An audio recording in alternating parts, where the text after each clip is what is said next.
الرحيم. السلام الله عليكم ورحمة الله تعالى وبركاته. داودياشا قيمها يا قدرين تمضنا ويدلكين به ملو اللي بقى جوكتان waxaad ku soo dhawaataan barnaamij wareedkayaga qodobada ugu door karoon aan daawan doontaan waxa kamid ah madaxweyne xasan sheekh maxamuud oo kulamo la qaadanaya madaxda Imaaraadka Carabta kulamadaasi waxyaabaha ay qoseeyeen iyo waxyaabihii looga hadlay ayaa daawan doontaan qaar kamid ah duulimaadyada gudaha dalka oo wali hakad ku jira sababtay wali hakad ugu jiraan ayaan idila wadaagayaa Saciid Cabdillaahi Dani madaxweynaha dawlad goboleedka Puntland oo shaaciyay in aan lagala tashan magacaabista ra'iisul wasaare Xamse wuxuuna walaac ka muujiyay magacaabista ra'iisul wasaaraha cusub ee dalka xogo iyo warbixino amuurtaasi ku saabsan ayaa daawan doontaan iyo guddiga dhismaha guriga madaxweyne Farmaajo oo war cusub soo saaray iyagoona shacabka ka dalbaday in ay markaasi ay ka qayb qaataan gurigan loo dhisayo madaxweynihii hore ee dalka Maxamed Cabdillaahi Farmaajo qodobada iyo qodobadii nagu soo kordho intaan ku guda jirno barnaamij wareedkayaga ayaan idin wadaagayaa ugu horreyn waxaan ka codsanayaa inaad nagu soo biirtid oo channelka subscribe noo saar muuqaalka la garee oo share garee si uu markaasi u gaaro asxaab fara badan intaasina waa codsiga markan waxaad ku soo dhawaataan wararkii hordhaca aad ku daawateen oo intaasi ka faahfaahsan aynu ku bilownay madaxweynaha jamhuuriyadda federaalka Soomaaliya Xasan Sheekh Maxamuud iyadoo uu hogaaminayo ayaa gaaray magaalada Abu Dhabi ee caasimadda dalka Isutaga Imaaraadka Carabta madaxweynaha oo martiqaad rasmi ah ka helay madaxweynaha Isutaga Imaaraadka Carabta Sheekh Mohammed bin Zayed Al Nahyan ayaa kala hadli doona madaxda dalkaasi xiriirka labada dal iyo sidii dawladda cusub iyo Imaaraadka ay u xoojin lahaayeen iskaashiga mira dhalka ah ee dhinacyada maalgashiga diblomaasiyadda iyo dhaqaalaha ra'iisul wasaaraha Maxamed Xuseen Roble ayaa bilihii la soo dhaafay dib u soo nooleeyay xiriirkan labada dal kadib markii uu go'naatan iyo bishii Abriil 2018 iyadoo madaxweyne Xasan Sheekh Maxamuud uu kamid ahaa siyaasiyiinta inta aanu xilka qaban uu ololeyn jiray in la hagaajiyo xiriirka Imaaraadka Carabta maadaama ay si weyn isugu xiran yihiin Soomaalida oo ay wadaagaan dana ka waaweyn kuwa qadar si gaar ah ganacsiga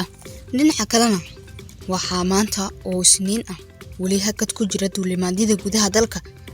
taasi oo laga sababay in shaqo joojin ay sameeyeen guddiga diyaaradaha Soomaaliya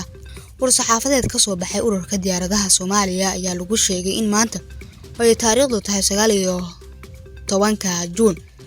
sanadan aynu ku guda jirno 2022 ayaa dhammaan joojiyay diyaaradaha guddiga in ay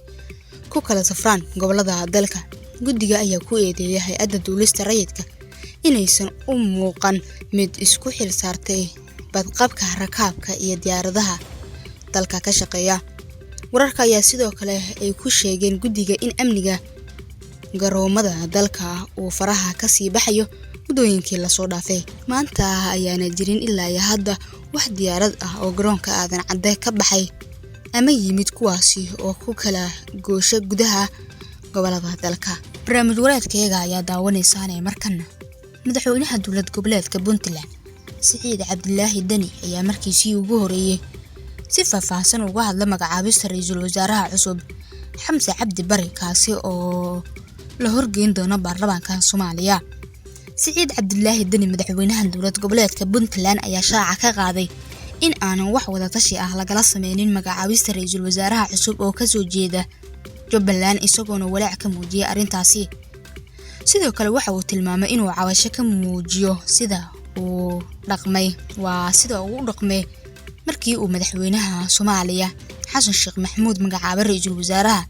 isagoo hadalkan ka sheegay kulan uu la yeeshay xildhibaanada baarlamaanka Puntland madaxweyne Saciid Cabdillaahi Dani ayaa sidoo kale ku faanay inuu kaalin weyn ku lahaa guusha madaxweyne Xasan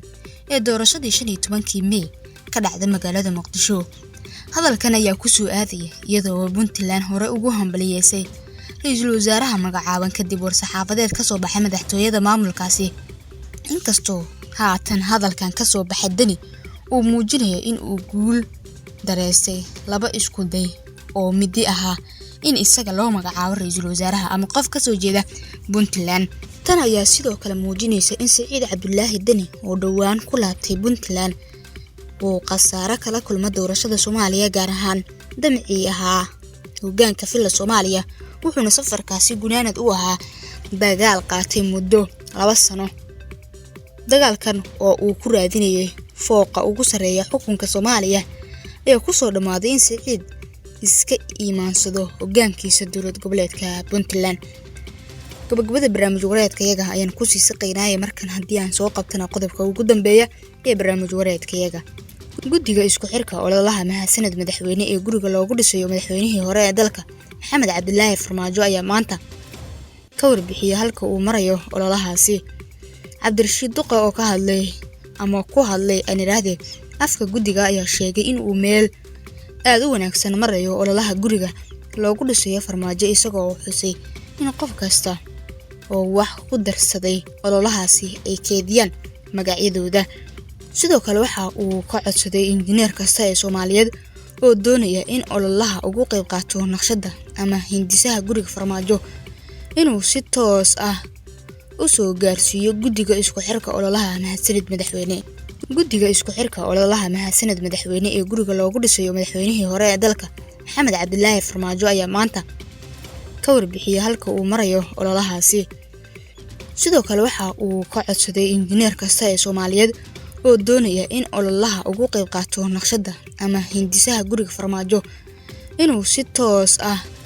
u soo gaarsiiyo guddiga isku xirka ololaha mahadsanid madaxweyne. ugu dambeyntiina waxa uu sheegay in weli uu socdo ololaha guriga loogu dhisayo madaxweynihii hore ee dalka Maxamed Cabdilaahi Farmaajo isla markaana ay ka qayb qaadan karaan dadka aan weli ka qayb noqon ololahaasi. guud ahaan wanaga intaa qodobadii aad ka daawanayseen janaalkan YouTube-ka inuu ku leenahay xulka wararka. waxaa kaa codsanaya haddii aad nagu cusub tahay inaad nagu soo biirtid oo janaalka subscribe noo saar muuqaalka like gare oo share gare si uu u gaaro asxaab fara badan. intaasina waa codsiye waxaan idinkaga tagayaa sida ay nabaddiino.